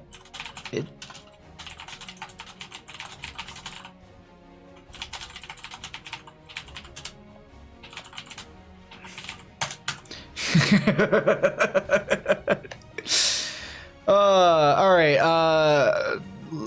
Lurk Patrol is ready. The other team is ready. Going. Good luck. Have fun. Spooky word. Alrighty, everybody. Let me make sure that team's set up right. That team's set up right. First pick will be there. Good luck. Have fun. Let's go ahead and get into it. Tail wag cam. Yeah, Bandit MVP. Of course he is. He's the best boy. Let's get into our next game, everybody. Welcome back to the Nexus Gaming Series. We are here in game number 3 of our final match of the evening. We have the members of Lurk Patrol on the left, and we have Feigned Competence on the right. We have made it to game 3, and we are here on Dragonshire. And if you're sitting at home and if you're like, wait a minute, why are we in Dragonshire? What happened to Towers of Doom? I thought that was just it. I thought we were just done. No. It wasn't done just yet. It wasn't done just yet. We do have the members of Lurk Patrol winning the coin flip initially, something that Kaimo Tripson does not know anything about. We have Alterac Pass and Cursed Hollow being banned out by them as they opted for first map pick priority in game number 1. We had Feigned Competence is going to be banning out Infernal Shrines as well as Tomb of the Spider Queen. Well, Sky was the first map chosen by Lurk Patrol and lost by them. They opted for map pick priority in game number 2 and took us to Towers of Doom and won on that one, giving map pick priority to the opposing side, who have decided to take us to Dragonshire. And this will be the determining factor which takes us, or well, I guess figures out who's going to be winning in our Division B West matchup between these two teams, as we have a Stukov, Rexar being banned out. We have an Amayev going to be banned out as well. Could be seeing something like an Alarak ban here. I'm trying to think off the top of my head. Maybe even a Chromie? No. Alarak. We made it to game 3. Does that mean we can celebrate? But how do we know the game is free? If we have a great bait. Jazzy, how's it going, friend? Good to see you. I hope you're having a wonderful night. Thanks for coming by. Ektar is just over here. Not Ektar, oh my god. Chess Looter's over here just kind of giving us some poetry and some haikus in chat, as I've probably been murdering them every single time they put them in there because I don't know how to read things apparently. Kael'thas will be the first ban coming out from the members of Lurk Patrol, wanting him for the bottom lane engagement. And I don't really blame them, because if you are going to be having a lot of members group up around the bottom lane area, you can spread that chain bomb around quite a bit. Ace isn't allowed to have fun. Pickle, I can't blame you. Let's see. On the right-hand side, though, they have a 1-2 pick. They could actually grab I was gonna say main tank and the healer, but the Uther was not something I was expecting, so they're gonna be playing a little aggressive with that one right there. I'm curious to see how this Uther is going to work out for them.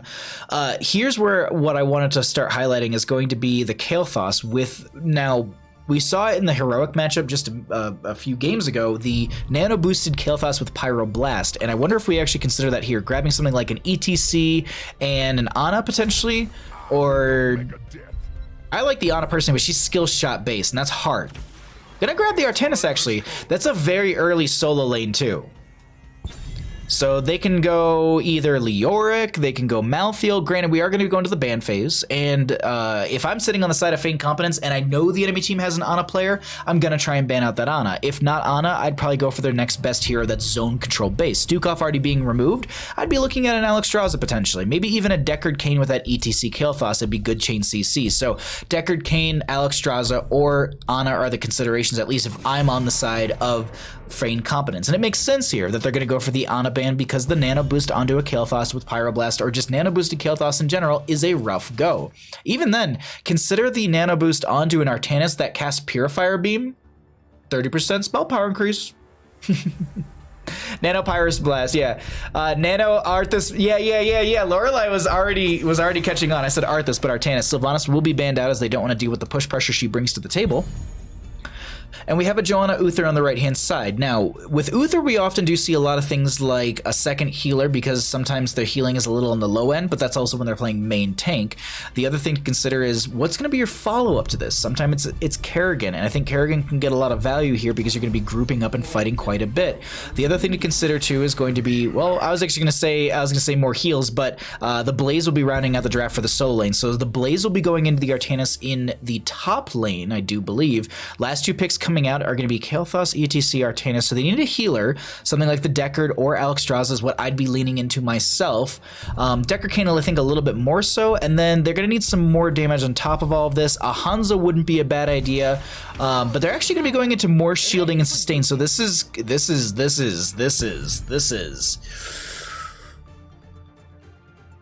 to be very, very hard to kill someone, I think. Nano Mosh Pit Cap.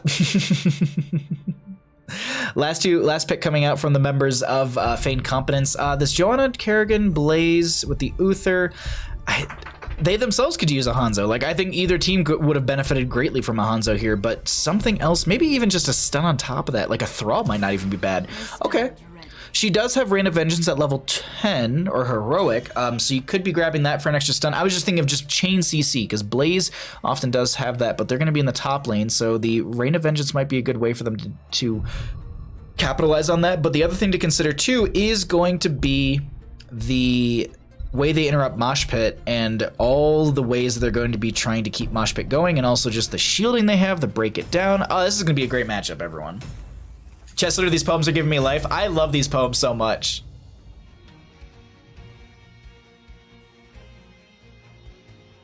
Time for the classic 3 tanks and a gunny.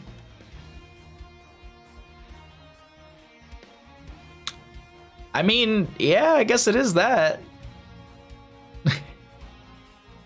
Butt spot.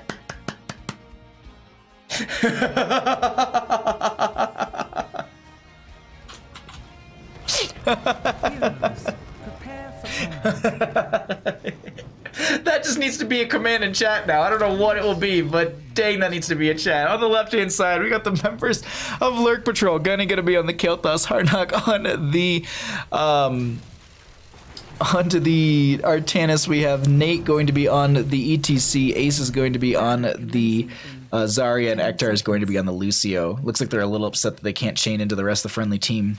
On the right-hand side, we got the members of Feigned Competence. We've got Hyperbole going to be on the Kerrigan. We have Bone Jester going to be on the Uther. We have Beaver Hunter going to be on the Johanna. Captain Squiddy going to be on the Blaze. A Rainbow Lance on the Vala. And also to note, Rainbow Lance the only one without the Golden Chicken. So, rip.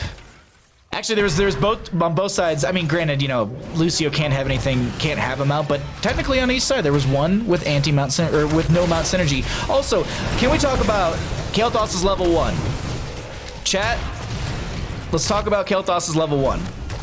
We do have our teams breaking out into their solo lane positions. Oops, I did not mean to hit that button.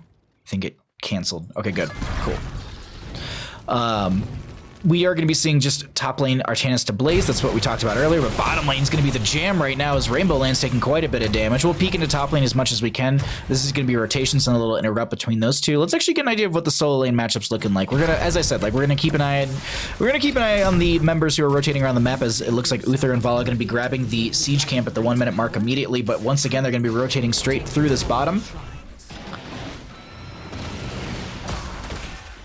Happy to generate so take Kael'thas out and GG. Bahamut was about to say butt hunter. You know? I don't think you're wrong. There is no level 1, it doesn't exist. It was a misclick cap.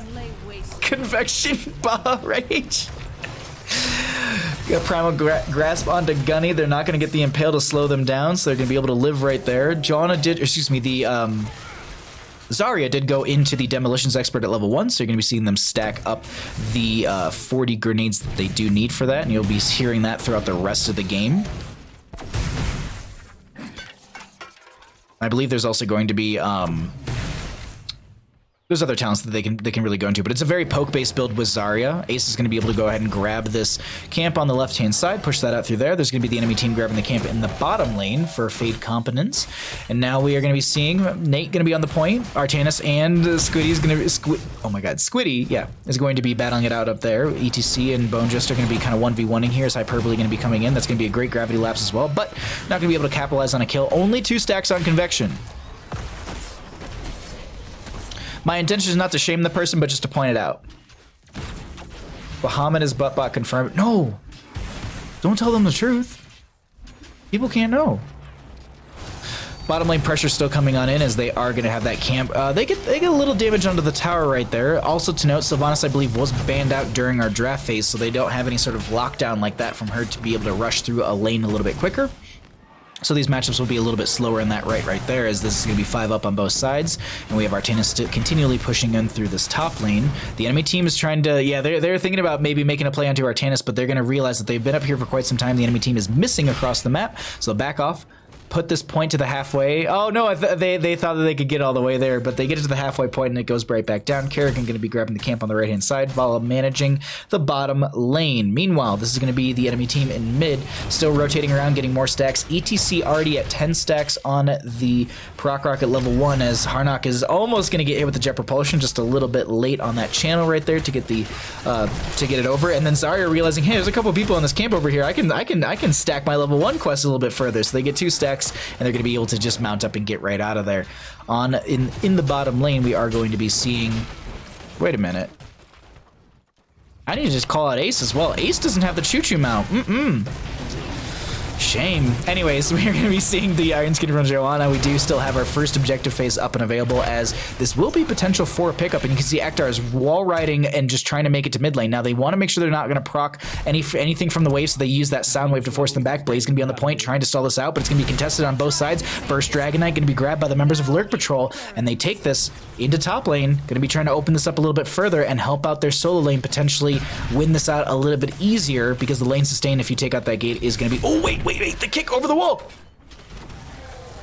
Artanis might have a swap to pull them back towards the tower, right into the front gate. That's exactly what you want. Very good kick from the Dragon Knight, and then follow up from the Artanis. Meanwhile, they're going to go ahead and take out this top lane well, and this is what I was talking about. And I talk about this in a lot of games, but lane sustain, especially in a solo lane matchup like this, where you're not going to get much engagement from the enemy side outside of a potential gank rotation, or, well, something like this, which is, I would say, a gank rotation, if anything.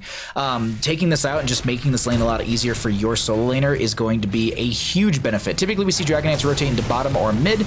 Actually, I'd say mid more than anything else is what I usually see, so that way they can play the mid lane engagement a little bit further. But this is top lane 4 shredded through by the members of Lurk Patrol, and I gotta say that's a great start for them. Also seeing the sidewall being, yeah, they're gonna take out the sidewalls are important. Sidewalls are very important to take out. You okay there, bud? Bandit he just got up and was just shaking his head a lot. Thought something was wrong, but he's good. I played a game earlier with Li Ming where I had to the Q swap. I wave a force behind them into the gate mid Q. Oh, Clipser, it didn't happen. Vala will be picked off in mid lane, 10 talent here around in the corner. With that, actually, on that note, let's actually cycle through some of the numbers. As a huge Graviton Surge is going to be pulling in quite a few members. Hyperbole taking a lot of damage here. Ace is going to be low. That's going to be the Flame Strike from Kael'thas getting a little extra value as well. I don't think Kael'thas has died yet in this game, so they shouldn't be any stacks down, but that was a massive Graviton Surge for them to be able to get a kill. They do lose their Zarya in trade, but I think that worked out for them pretty well right there. Kerrigan going to be going into Ultralisk at level 10, so no Maelstrom with Divine Shield, which is a little surprising for me because I think that's such a strong combination. Ektar going to be forcing back Rainbow Lance as they steal away the siege camp. We are going to be seeing them rotate to bottom lane to clear out further. Kael'thas grabbing regeneration glows, but not going to help you out much. No, I'm just kidding. You still need to get that mana return from it just to be able to sustain. That's also the benefit from Mana Addict at level 1 is you are going to be buffing out your mana. And once you hit those 20 stacks, you typically that's somewhere around like 400 to 500 extra mana for your Kael'thas player, and that right there is a lot for them. But seems like they're not struggling too much with the overall consumption of what they have, and so they're going to back off, grab their own Siege Giants as the bottom lane was cleared out, and we have our Shrine activating once again in the next 23. On the note of the Shrine activation, this is actually something, this is one of the few, I would say, maps that have very short objective downtimers. Battlefield of Eternity is another one. I think it's like a minute 30 for the announcement. And then Brax's Holdout's a very short one, as well as some of the early Blackheart's Bay stuff. But sorry, I'm looking at Ace right here trying to make it out of top lane. They did everything they could to help out, but they end up going down, and this is going to be ETC all alone in bottom as well. We do have Kael'thas coming in here, who is sitting at 8 out of the 20 stacks necessary, well, 9 out of the 20. And I didn't look at this beforehand, but Kael'thas has not died, so they've only got 9 stacks in the 7 minutes they've been playing. So they've been playing a little bit safe, making sure they're not going to be giving over a free death and, well, having to redo 10 more stacks on top of the 20 that they already need if they do end up going down. Kerrigan looking for a flank into Gunny. This is a lot of good damage. Kael'thas throws the Phoenix out. That's going to be the Rain of Vengeance, the follow-up CC, and there are the stacks reset. That's a rough go for Gunny right there, as the members of Feigned Competence showing that they know who to kill in these situations, and this is going to be Artanis clearing out top lane, pushing that out further, but the ZTC is going to be going down in bottom lane. Feigned Competence could make a rotation for top and go for a Dragonite, but they realize the death timers are low, so they're going to go ahead and continually siege out through bottom. This forces the rotation from the members of Lurk Patrol, but look at the setup they're coming in with this. They want to go for a flank. This is a little risky. Hyperbole going to be going back and clearing out top lane with Blaze. Might even be actually rotating into mid to go for the Dragonite here. Yeah, I think this is the game plan. Blaze is going to clear out top lane, but they got a little bit of time. That gives time for Kerrigan to go in through top as well, but that's going to be the Graviton Surge coming out. The Divine Shield there as well. Break it down from the Lucio. They're going to chase in further on to the Joanna, but she ends up popping the Iron Skin, just pulling the Artanis in. Ace gets the channel in top lane, and they now potentially have, or excuse me, in bottom lane, they have a potential for a Dragonite once again on the side of Lurk Patrol. Blaze still trying to clear this out, and they are showing on map. FPS Nate, yeah, they won't be able to channel this in time. I don't even think Vala can make it here and for the interrupt, and that will be second Dragonite over to Lurk Patrol. Gambling with convection stacks, I agree. It's like he didn't pick a level 1 talent. It's like he butted butt on a level 1 talent now. Exactly, Buttspot. Exactly. We have the Dragonite coming in with the kick. It's going to slow down Kerrigan. Going to be throwing them in the corner a little bit further. This will be Bone Jester taking a lot of damage as they end up getting picked off right as they were almost able to get towards their fort, and that might have forced back some of the other enemy members. But speaking of forcing them back, Artanis steps a little too far forward, and they end up going down. Lucio with the reverse amp is looking to go and jump onto Hyperbole, who's very low right now, very far away from the friendly team. Gunny a little bit low, but the Blessed Shield comes out of nowhere and gets the kill onto them. Graviton Surge coming in, but it doesn't pull anyone in because the Iron Skin was used by Beaver Hunter.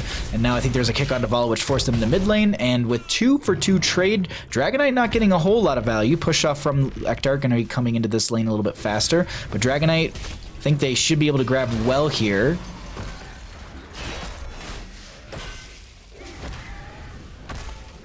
Oh, they actually they're going for straight up for the fort. Okay. Throws out another Dragon Breath, and I think they're going to disengage right there. But it's 15 up on both sides when it comes to our levels, 16 right around the corner. We'll take a look at some of the other numbers once again once we get closer, actually past the 16 talent here. As Blaze continues to push out top lane, I don't think they're Hearthing, no. This is going to be the enemy team now pushing out through mid lane.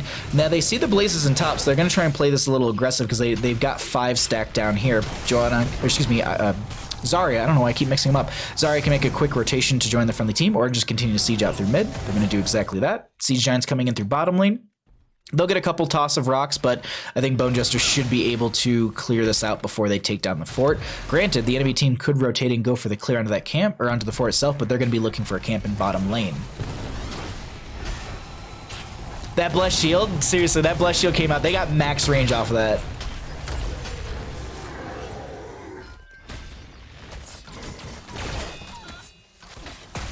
But FPS Nate gets a power slide through. They sidestep that damage. Hyperbole split from the friendly team. Mosh Pit going to be connecting onto two, but it's going to be interrupted by the Rain of Vengeance. Condemn going to be pulling the camp in further into the lane. Blaze with a huge jet propulsion as well.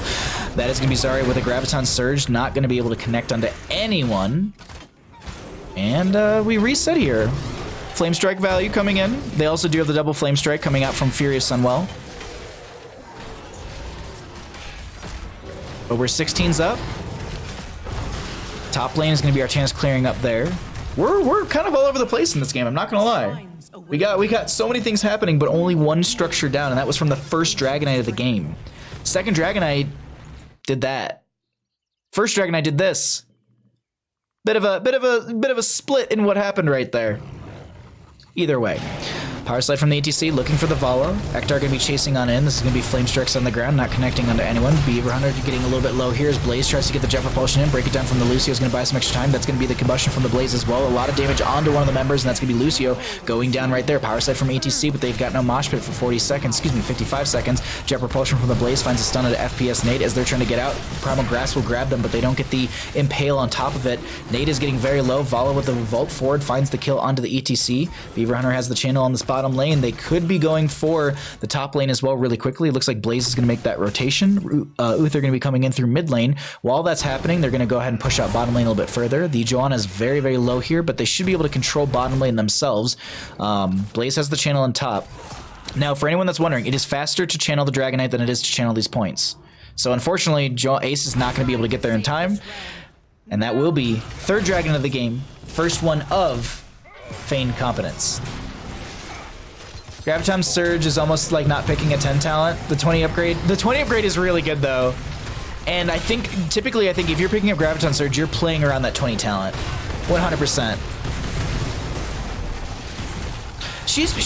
There's been some really, really good Graviton Surges, but I just don't feel like they've been able to capitalize. Like, I know chat just literally said that, but still. 19 stacks currently on the Flame Strike. 11 stacks, we can do it, boy. Yeah, they only need one more stack. And then Kael'thas doesn't have to worry about the, oh no, Gunny. Oh, they finish it. And Vala ends up going down in mid lane. Lucio looking to poke out through this bottom. Gunny's still clearing out the wave. So they're a little bit far from the friendly team, actually going to get interrupted from mounting, so this is going to slow them down. Iron Skin's going to be used as well as to break it down as well. Graviton Surge coming out, that's going to pull in Bone Jester as well. A lot of damage initially going onto them. Gravity Lapse to follow up, and they end up getting the Uther kill. Mosh Pit coming out, connecting onto the foot of, I think, Joanna right there. Power slide from them as well. Iron Skin should be up and available. No, actually, it might have been, no, there it is, okay. Unstoppable is going to be used. Uther does go down. Hyperbole able to get onto the far side of this engagement, but that's going to be the bottom lane fort going down in favor for Lurk Patrol as they're closing this experience gap. And speaking of experience, let's cycle through the other numbers as I promised earlier to get an idea of what the experience damage and healing has looked like thus far in our game. Double Flame Strike saves the day. Yeah, I know. We can feed now, boys. looks like Kael'thas is back on the menu. Mid lane fort goes down, and Lurk Patrol is starting to get their own footing in this game number 3 here. Looking a little shaky on, honestly, both teams' sides, but this is looking like they're finding their stride, and they're looking a lot more comfortable. And also, I mean, well, Kael'thas doesn't need to worry about resetting stacks. I mean, dying still sucks. It's still going to be around 45. No, we're probably around 60-second death timers right now. We're probably full timers, as top lane is going to be cleared out by the fort itself, and I think Kael'thas should be able to make the... Not going to be able to rotate up for the experience, but either way, going to be pushing out bottom lane still, and both teams should be hitting 20 talent tier together, or at least near the same time.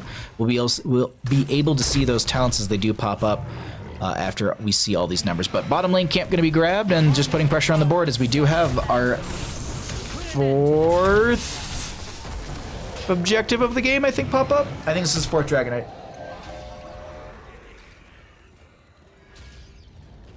Ooh, oh, almost knocked my water glass over. And it would have spilled on Bandit, which would have been the worst part about everything, because he would have been just shook. And we don't want that. ETC looking for a power slide. Vala is very far from the friendly team. Rain of Vengeance coming out, hitting onto almost everyone. Graviton Surge will be grabbing them. It's going to be the Silence as well.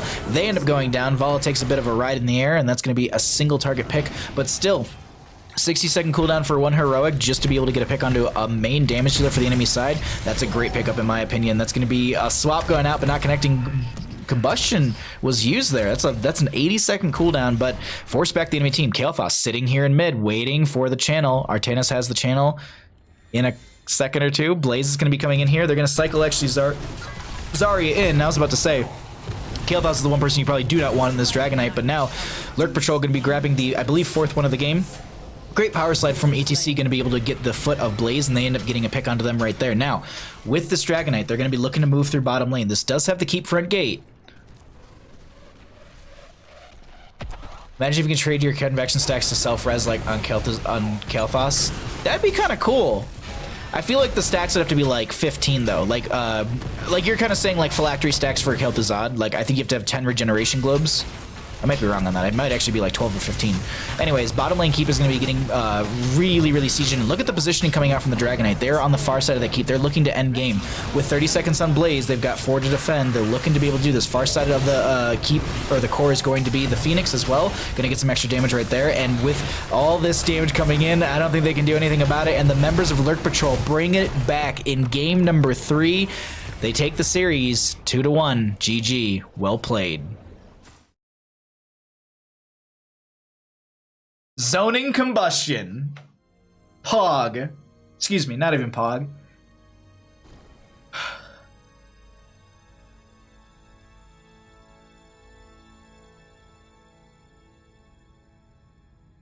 Because the stacks are so annoying to get, yeah. Alright, let's see if one of the players wants to do a quick interview.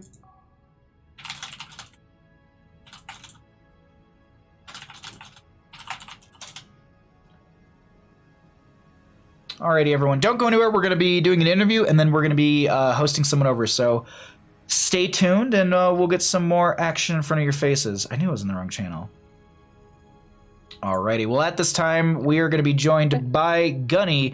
Congratulations on your 2-1 victory. How you feeling? Much better. I was pretty worried with that game 1 result, but we did a good job of turning it around. Let's talk about game number 1, because honest to God, they were firing on so many cylinders, and it was a little scary for that Volskaya Foundry game. Like, it didn't seem like you had any way to kind of get back into it. What was kind of the motivation, or what brought you back in this game 2 and then 3? Well, look, Ace is an amazing player on our team, and I think we put a little too much pressure on him to hyper carry us sometimes. You saw every game they banned Maiev and Alarak, and those are both some of Ace's strongest heroes. Okay. So I think we put a little too much pressure on Ace, and we calmed it down, and we did what we do best, which is diversify our damage output, and then we were able to do it a lot better on game 2 and 3. You absolutely you like game 2 and 3 were so wild and so much fun to cast. Like, I was just surprised by like how well you brought those games back. But let's actually go over to Towers of Doom. There was a lot of back and forth right there, and it almost seemed like they might have actually had you because they had a lot of damage into your core. They were ahead in some of the fights. What was it that kind of like brought back your momentum for that game? Was it just the 20 talent tier with the Buried Alive and the constant value you were getting from it, or what was it that really kind of what was the jam for game 2? Yeah, we like to build into 20s, and we really like that map. We keep getting our more favorite maps banned out on us because I say things like that. But in game 2, we were more patient in what we wanted to do, and so we weren't afraid to wait until our win con came up and seed things like Zagara took top keep a lot. Yeah. We were all right with doing that because we were able to make a better macro decision that in the long run benefited us. Mm-hmm. Like taking bottom fort frequently was able to set up us in good position, so we were fine seeding top keep if it meant we could take bottom keep. I mean, we talked about it in stream about how impactful and how important being able to grab and hold bottom lane over is.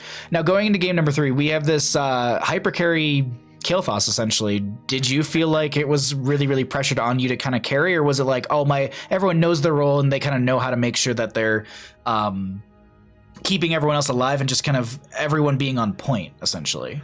So Vickle called it out in your chat, actually. 3 tanks and a gunny is one of Lurk Patrol's longest standing moves, where we just put Div me B on an West, I area hope with you're my watching. mage and don't let them get to me. And I'm so used to it that it doesn't really bother me anymore. Okay, okay. Used to make me shake a lot after the game. I can imagine being the hyper carry is always nerve-wracking, in my opinion. Only if you feed.